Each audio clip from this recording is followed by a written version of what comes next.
Bismillahirrahmanirrahim. Assalamualaikum warahmatullahi wabarakatuh. Alhamdulillah kita bisa bertemu kembali dalam pembelajaran daring Bahasa Indonesia kelas 9. Bapak selalu berdoa mudah-mudahan kita semua, kalian semua berada dalam lindungan Allah Subhanahu wa Ta'ala, dan kita tetap diberi kekuatan untuk melaksanakan aktivitas yang bermanfaat dan bernilai ibadah tentunya.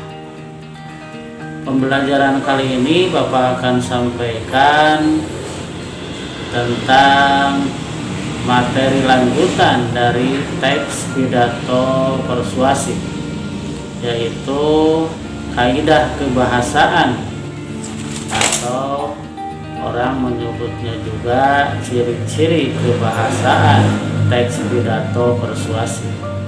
Artinya kata-kata atau kalimat-kalimat yang sering muncul dalam penulisan teks pidato persuasif atau dalam penyampaian teks pidato persuasif. Kata dan kalimat yang sering muncul diantaranya, yang pertama adalah kalimat aktif, kemudian kata tugas, kata benda abstrak, dan kosakata yang sering muncul kosakata emotif, kemudian sinonim. Itu dalam buku-buku teori tentang teks pidato persuasif seperti itu. Jadi kata-kata yang sering muncul katanya kata-kata seperti itu atau kalimat seperti itu. Bukan berarti kalimat yang lain atau kata yang lain tidak ada, tetapi mungkin kemunculannya tidak lebih banyak dari kata-kata itu atau dari kalimat-kalimat itu. Yang pertama, kalimat aktif. Seperti sudah kalian ketahui, kalimat aktif itu kalimat yang subjeknya melakukan pekerjaan yang ditunjukkan dengan predikatnya berupa kata kerja, kan, seperti itu. Secara teori kalimat aktif itu ada kalimat aktif transitif dan ada kalimat aktif intransitif. Contoh-contohnya bisa kalian buat sendiri, bisa kalian buka-buka di buku atau di internet. Contoh yang paling sederhana adalah Bapak berbicara, kan, seperti itu kalimat aktif. Bapak berbicara keras, itu kan kalimat aktif. Jadi subjeknya melakukan pekerjaan. Pekerjaan itu ditunjukkan dengan predikatnya berupa kata kerja biasanya. Biasa berawalan me atau berawalan ber. Ada kata kerja, akan ada kalimat aktif intransitif yang tidak memerlukan objek, dan ada kalimat aktif transitif, dia membutuhkan objek. Contoh-contohnya silahkan kalian cari, dan kalau misalkan kurang paham bisa kalian tanyakan di kolom komentar atau di grup WA kita. Nanti kita buat video khusus untuk kalimat aktif supaya lebih paham. Yang kedua, kata tugas. Kata tugas ini sering muncul dalam penulisan atau dalam penyampaian pidato persuasif. Kata tugas itu kata yang tidak memiliki arti leksikal, tetapi dia memiliki arti gramatikal. Artinya dia memiliki makna, memiliki arti apabila sudah bergabung atau digabungkan dengan kata-kata yang lain berupa kalimat.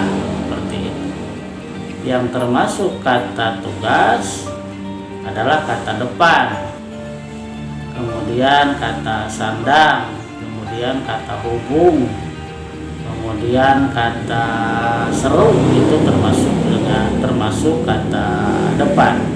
Kata hubung sudah kita pelajari di video sebelumnya, silahkan bisa kalian buka kembali. Kata depan, misalkan kata depan di, ke, dari, dan seperti itu kata depan. Saya dari rumah, misalkan. Saya belajar dari rumah, itu kan. Itu dari itu kata depan. Semua jenis kata depan itu termasuk atau digolongkan kepada kata tugas. Juga kata hubung atau, dan, melainkan, dan seperti itu. Pokoknya setiap kata depan, kata hubung, kata sandang, misalkan si, sang, kan seperti itu. Atau kata seru, aduh, itu termasuk kata depan. Itu kata depan. Kemudian yang ketiga yang sering muncul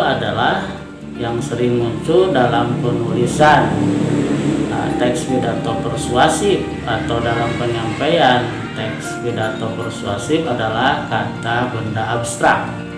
Kata benda abstrak itu kata benda yang tidak ada wujudnya, seperti misalkan udara, kan seperti itu termasuk kata benda abstrak. Atau kata yang dibendakan, kata yang dibendakan. Jadi contohnya misalkan kekayaan, kaya akan berasal dari kata sifat, tetapi kalau kekayaan itu sudah merupakan kata benda, artinya kata yang dibendakan. Kemudian setia, misalkan kesetiaan itu kata yang dibendakan, artinya kata benda abstrak itu kata yang pertama pemahamannya, pengertiannya kata benda yang tidak ada wujudnya atau kata yang dibendakan, artinya dianggap benda, seperti itu. Kejayaan, misalkan kejayaan itu kan kata benda abstrak. Contoh yang lain apa, misalkan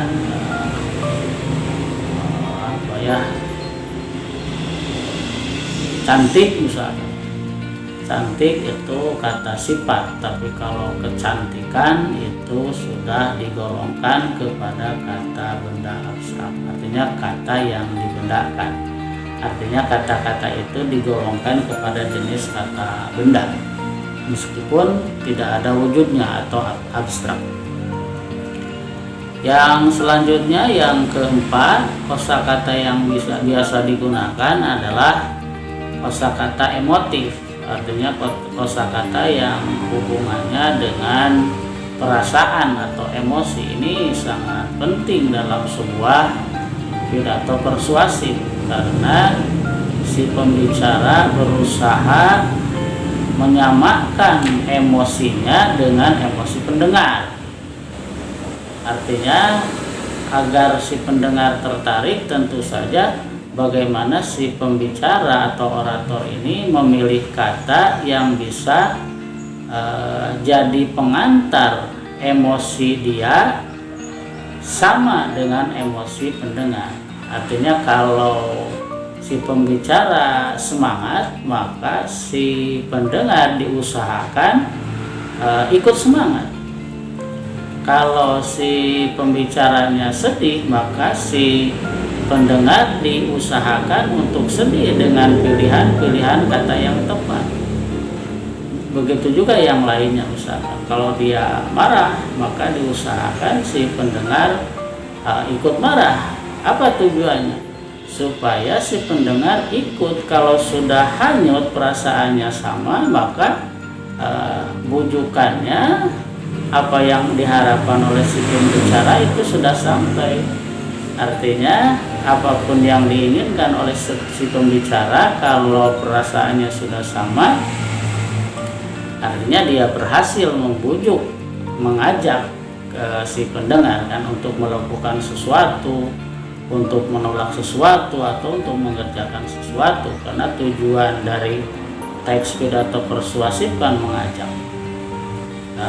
Logika sederhananya seperti ini, kalau perasaannya tidak sama jangankan mau diajak, kan seperti itu. Jadi kalau kita saja mengajak seseorang, diusahakan persepsinya harus sama, wawasannya harus sama, juga perasaannya harus sama, baru bisa kompak melakukan apa-apa yang diinginkan. Itu mungkin itu saja. Untuk yang terakhir, untuk sinonim, itu sinonim, kosakata sinonim, padanan kata atau persamaan kata, ini sudah sering kalian dengar. Artinya sebuah kata yang artinya, maknanya sama dengan kata yang lainnya, atau ada dua kata yang sama pengertiannya, maknanya sama. Misalkan kata egois dengan individualistis kan seperti itu sama. Artinya contoh sederhananya seperti itu. Memiliki besar dengan akbar, itu kan sama, pemahaman itu sinonim. Mungkin itu saja. Kalau terlalu panjang mohon maaf. Kemudian kalau ada kurang paham silahkan bisa kalian tanyakan di grup WA kita, dan jangan lupa tonton video-video sebelumnya supaya pemahamannya lebih runtun. Artinya pemahaman kalian dalam memahami apa yang Bapak sampaikan berurut, tidak meloncat-loncat. Itu saja. Sekali lagi, mudah-mudahan apa-apa yang kita kerjakan bernilai ibadah. Mohon maaf, mudah-mudahan bermanfaat. Wassalamualaikum warahmatullahi wabarakatuh.